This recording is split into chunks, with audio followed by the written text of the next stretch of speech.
Hey friends on YouTube, Erica Hammond here with Type 1 Diabetes for 27 years. Today's video is going to be about traveling with diabetes, so I hope it helps any kind of diabetic. Um, First, I want to show you that I have a nice travel bag that I put all of my supplies in one spot because I don't like it mixed in with any other luggage, so I have it in one spot. The first thing I need you to know is that when you travel, you need to have a syringe and a bottle of insulin right in your purse at all times, because this is the key, like, more important than anything else when you travel, because this is going to get insulin into your body no matter if your pump fails or anything else like that happens. The next thing that you need to have on hand besides a bottle of insulin is maybe an extra bottle of insulin, because I have had times when I accidentally left my insulin in the car and it got too hot and destroyed it. And so I had to have more insulin, and it was a tricky situation. So um, take any supplies that you will need for your pump, and especially take your blood glucose meter. So this is going to go in my bag. I'm going to have an extra bottle of strips as well right here, so that I am for sure have enough strips to last the duration of the trip. Take as many of the infusion sites and also the blood glucose monitoring sets, because if these fail,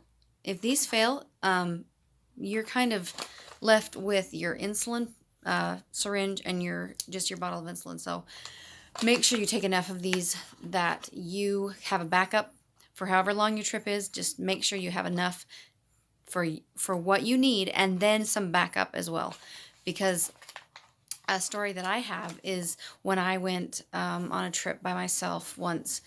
There was a time that my sensor gave out, and so my insulin pump would not work for me. And it was when I first got my 670G, and it was I only had one.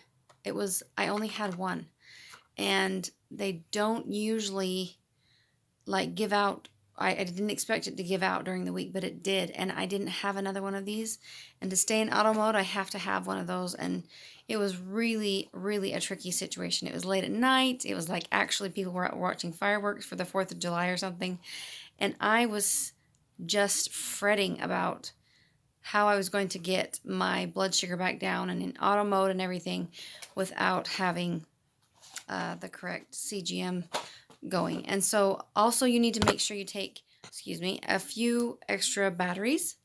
So that's important because your pump needs those batteries. And then the next thing is take some sanitizer so that you can clean your hands and be as sanitary as you can. When you're traveling, you never know when you can wash your hands again. So I always carry some sanitizer.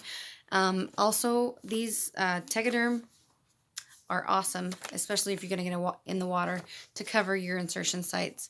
I'm also going to take the clip to my pump, because when the clips break on the 670G, it is so hard to wear that pump.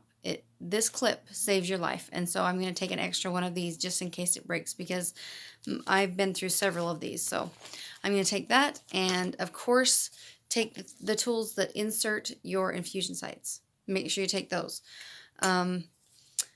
If you get in a situation where you don't have insulin being pumped through your pump, it's just really important that you have this on hand at all times, because once I was traveling and I actually forgot my bottles of insulin, and I was still just using syringes. I was going out the door to leave on the trip, and I just left it right by the door. And it was so awful, because on the trip we had to find a pharmacy and get my doctor to call for the prescription and everything. And it took so long and was so expensive. It's just, I never want to do that again. So just take some, really, really have yourself stocked for your diabetes supplies, and always carry some sugar and like some nuts or something, just so that you're safe with your blood sugars. And take plenty of water for high blood sugars. Maybe when you're traveling, get out and take a little walk. Try to stop every few hours, just take a walk if you can, and that helps your blood sugars too. So I hope this video has helped you. I hope that you have safe travels and have a good time, and take care.